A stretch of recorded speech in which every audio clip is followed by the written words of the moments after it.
재개발뿐만 아니라 모든 투자자들이 제일 걱정하는 게 그 정부 규제, 그쵸. 파리 대책이거든요. 재개발은 영향을 안 받나요? 파리 대책에? 그 재건축 같은 경우는 투기과열지구에서 그 조합원 지위 양도 제한이 걸려요.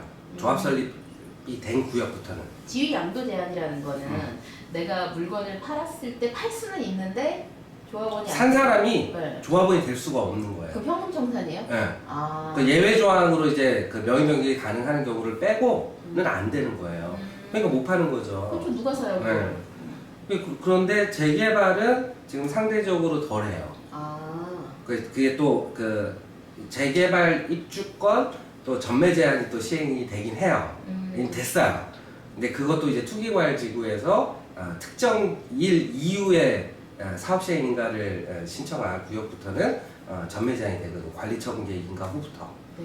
근데 그런 규제들이 복잡하게 막 있는 거예요. 그러니까요. 네. 그리고 그 양도세 중과 문제도 있잖아요. 네. 그러면 이제 관리처분 인가가 난 후에 주택이 이제 권리 입주권으로 바뀌면 네. 양도소득세 중과가 안 되기 때문에 그럼 사람들이 다주택인 투자자들이 그 재개발로 막 몰린단 말이에요. 투자의 가장 기본 원칙은 쌀 때 사서 비쌀 때 파는 거잖아요. 그렇죠. 그럼 수도권이 지금 싼 시장이냐 어떻게 생각하세요? 저는 못 사죠. 2, 3년 전 대비 많이 올랐잖아요. 네. 여기서 더 갈지 다시 뭐 떨어질지는 저는 이제 신의 영역이라고 얘기해요. 그럼 그거를 맞추려고 막 노력할 시간에 제가 체크리스트 만들잖아요. 그걸 만들어서 조합원 분야가 예를 들어 3억, 현재 프리미엄 빵, 근데 주변 시세 한 5억 해요. 그럼 2억 차이 나잖아요. 네. 그럼 그거 사면 되죠. 지방은 파리 대책의 제한이 없어요. 부동산. 그러니까 이게 파리 대책의 핵심은 투기과열지구, 네. 조정지역, 네. 투기지역 이거거든요. 네. 근데 지방에는 대구의 수성구가 투기과열지구거든요. 네. 조정지역은 아니에요. 네. 그리고 부산 몇 개. 네. 그러면 그거 아닌데 내가 들어가면 되거든요. 근데 지금 막 대전이 계속 이게 막 오르고 있으니까 네. 뭐 투기과열지구 지정이 될지 조정지역이 될지는 모르겠지만 네. 그런 거를 어느 정도 이제 판단을 하면서 투자를 하는 거죠. 아, 그러니까 그 부동산 그 규제 대책에 해당되는 지역은 사실 서울 수도권이라서가 아니라 그 규제 지역으로 지정이 되냐 안 되냐에 따라 달린 거군요. 그렇죠. 그래서 이번 책에는 사례로 네. 그 대전 투자 사례를 썼는데 네. 그럼 이 책 가지고 가면 이 책의 핵심이 그러면 지방 투자해라 이거냐? 절대 아니거든요. 그러니까 가장 중요한 재개발 투자에서 가장 중요한 거는 조합원 분양가가 어느 정도 될지를 알고 네. 그리고 감정평가가 이게 얼마 나올지 알면 내가 프리미엄 얼마 주고 사는지 알잖아요. 네. 그러면은 이거 합친 게 결국엔 내가 실매입가가 되는 거고 그러면 이거랑 주변 시세랑 비교하면 되는 거거든요. 그런 방식을 알려주려고 쓴 책이지 꼭 지방 투자해 이런 책은 아니에요. 현재는 지방이 유리하지만 사실 우리 책에 나와 있는 내용을 꼭 지방이 아니라 그렇죠. 서울 수도권에도 적용을 할 수는 있는 거죠. 충분히 그렇죠. 가능하죠. 지금 시장은 지방이 유리하지만 네. 그렇군요. 그래서 체크리스트에 서울부터 해가지고 다 집어넣은 게 그거예요. 그러니까 방법을 이제 실제 투자 사례 가지고 쉽게 설명을 한 거지 네. 지방 투자하는 얘기 절대 아니에요. 한 번 배워두면 진짜 어느 사업장에 가도 다 써먹을 수 있겠어요. 네, 이게 진짜 좋은 그 원천 기술이네요. 네. 그래서 제가 감정평가에 출전했을 때 제일 오차가 적었던 게 24만 원이 들었어요. 제가 계산했던 거랑 24만 원. 총 얼마 중에 24만 원인 거예요? 간평이 한 9,600 나왔는데 24만 원 차이 나요. 24만 원 오차로 맞추셨다는 거죠? 저희 그 부동산 규제 이야기를 좀 해보면 그 사실 이주비 같은 경우에 이주비도 대출 규제 대상이죠? 조정지역 뭐 투기과열지구에서 2주택 이상인 사람들, 네. 다주택자들은 이주비가 안 나와요. 그리고 무주택인 사람과 네. 1주택인 사람 있죠. 네. 그럼 이 사람은 그 이주비가 나와요. 그럼 예를 들어서 재개발 구역에 집 하나 갖고 있는 사람 1주택이죠. 네. 그럼 이주비가 나와요. 근데 그 집이 하나 있는 사람 있죠. 네. 그럼 이 사람이 집이 있는데 입주권을 사요. 네. 그러면 집이 두 개가 되는 거죠. 네. 그럼 원칙적으로 이주비가 안 나와야 되죠. 네. 그러면 안 되니까 뭘 하냐 예외적으로 기존 주택을 2년 내 처분하는 조건으로 승계가 가능해요. 이주비도 사실 대출이니까 대출 규제하고 똑같이 다른 뭐 LTV, DTI 이런 거 적용이 똑같은 거군요. 그것도 감안을 잘 해야겠어요. 이주비가 되게 중요하지 않나요? 그렇죠. 이제 투자금이 이주비를 못 받으면 확 늘어나잖아요. 그렇죠. 그러면 결국에 이제 이게 무거워진다는 얘기는 내 거를 사줄 사람은 점점 줄어든다는 얘기예요. 근데 내가 가지고 있는 물건이 핵심 지역에 진짜 좋은 물건이면 네. 돈 투자금이 많이 들더라도 사겠죠. 그렇죠. 그렇죠. 근데 그렇지 않고 이 약간 외곽 지역이야. 핵심 지역이 아니에요. 네. 그러면 이주비 승계가 안 돼가 투자금이 많이 들어요. 팔릴까요? 안 팔리죠. 네. 그러면 팔려면 결국엔 프리미엄을 싸게 해서 이렇게 팔 수밖에 없잖아요. 그렇기 때문에 결국엔 이주비가 그 투자 물건 내가 선택하는데 굉장히 중요한 부분을 차지합니다. 이주비 대출은 어느 시점에 나오는 거죠? 이제 관리처분계 인가가 나고 네. 조합에서 그 이주 개시를 공고를 해요. 그러면 그 전에 이주비 신청을 받죠. 그렇군요.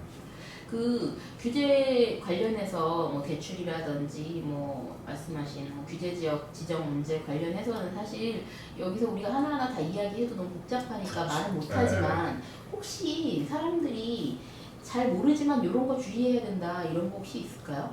그 우리 취득세 같은 경우는 네. 실제 그 집이 멸실된 날이 멸실이 안 됐으면 주택으로 취득세를 부과를 하고요. 멸실이 됐다. 네. 그러면 이제 토지에 대해서 취득세를 부과를 해요. 취득세를. 예. 토지에 대해서는 취득세가 나오는군요. 토지 그 세율이 확 올라가죠. 그러네요. 그럼 내가 만약에 판다, 네. 뭐 조정지역이나 그 규제 이런 거 상관없이 취득세율이 바뀜에 따라서 막 몇 천만 원이 왔다 갔다 하는데. 그러면 아무래도 토지 상태로 팔면 멸실된 상태로 팔면 세율이 올라가니까 네. 사는 사람 입장에서 그만큼 더 비싸게 사는 거죠. 그러네요. 그럼 내가 만약에 팔 거다 그러면 현재 주택인 상태에서 파는 게 훨씬 낫죠. 투기과열지구에서 17년 10월 24일 이후에 신규화를 매수하는 거 있죠. 네. 그럼 그거부터는 재당층 제한이 걸려요. 조건은 투기과열지구. 투기과열지구 안에서. 대개발 물건을 샀단 말이에요. 네. 근데 얘가 관리처분계 인가가 났어. 네. 그러면 당첨으로 보는 거예요. 입주권을 받아도 그게 당첨이에요? 네, 당첨으로 보는 거예요. 저는 그거는 당첨이 아닌 줄 알았어요. 당첨 이제 그렇게 하겠다라는 거예요. 그러면 투기과열지구에 내가 일반 분양 청약에서 당첨이 되거나 네. 혹은 아직 관리 처분이 이루어지지 않은 물건을 샀단 말이에요. 네. 근데 그러니까 청약이 당첨됐으면 이거 부적격이 되는 거고 자격이 없잖아요. 재당첨에 네. 걸리니까. 네. 그리고 재개발 물건을 샀다. 그럼 관리 처분 인가가 났다. 그럼 당첨이니까 재당첨에 걸리죠. 그럼 이게 머리 아프죠. 네. 그럼 투기과열 지구에서는 그냥 하나만 삽니다. 투기과열지구 안에서는 하나만 사고 다른 지역에 있는 건 상관이 없어요? 그렇죠. 네, 상관이 없죠. 골치 아픈 건 안 하는 걸로.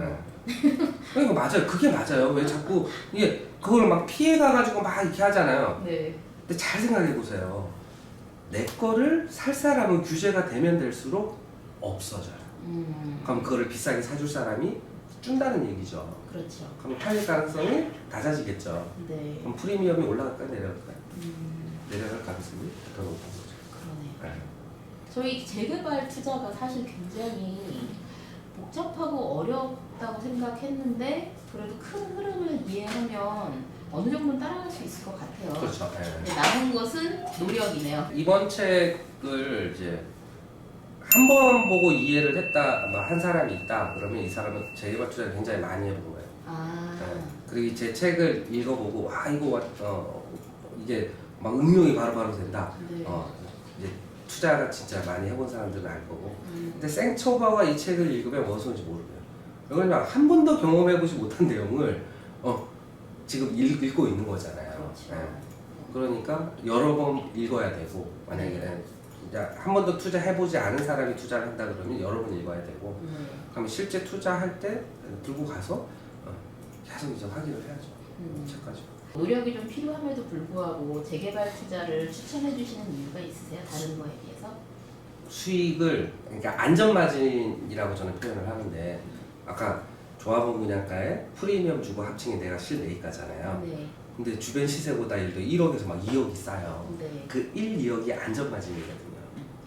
그럼 내가 어느 정도 벌지를 이미 살 때부터 예상을 하고 사잖아요. 그러니까 나는 이 사업만 진행이 잘 되기만을 기도만 하면 돼. 중간에 네. 엎어지지 않게. 그렇죠. 그러니까 오히려 투자가 이게 아까 아파트 가격이 오르겠냐 내리겠냐를 막 사람들은 되게 고민하잖아요. 네. 그게 필요가 없다니까. 아. 왜 그러면 아파트 값이 오를지 내릴지는 진짜 신의 영역이라고 저는 생각을 해요. 뭐 누군가를 맞출 수 있겠지만 저는 그게 한두 번은 가능해도 지속적으로 맞출 수는 없다고 생각하거든요. 근데 이 재개발 투자는 그런 안전 마진을 생각하고 이제 투자를 하는 거예요. 그리고 아까 제일 처음에 말씀드렸지만 출구 전략까지 고려하고 투자를 하니까 네. 마음이 정말 편해요. 아. 그래서 저는 일단 사놓고 그냥 시간만 보내지. 다른 사람들은 오히려 잘 모르는 사람들은 오히려 재개발 투자야말로 예측이 어렵다 이렇게 생각하거든요. 네. 그런데 열정님은 반대로 재개발 투자는 분석이 가능하다. 해보니까 이제 그 노하우를 이제 이번 책에 쓴 거고요. 그리고 그 아파트 막 갭 투자하게 되면 네. 막 세입자 관리도 해야 되고 막 이렇게 들락날락 하잖아요. 네. 근데 저는 공시를 되게 좋아해요. 공시를 좋아하신다고요? 왜 그러냐면 그냥 그 재개발 구역에 있는 예를 들어 주택이다. 뭐 상태적인 빌라 빼고 주택이다 그러면 집이 되게 안 좋잖아요. 그렇죠. 그러면 저는 그냥 그 이게 간평 나오면 결국 한 진짜 1년 내에 관리 처분이 나거든요. 그러면 1년에서 늦어도 1년 반이면 2주비 나오고 2주 하거든요. 그럼 그 기간은 그냥 보시면 돼요. 세입자 관리할 거. 어차피 허를 집이니까. 네. 그리고 세입자를 만약에 넣는다. 네. 그럼 여름 되면은 비 샌다고 전화 오고요. 겨울 되면 보일러 터졌다고 전화 와요.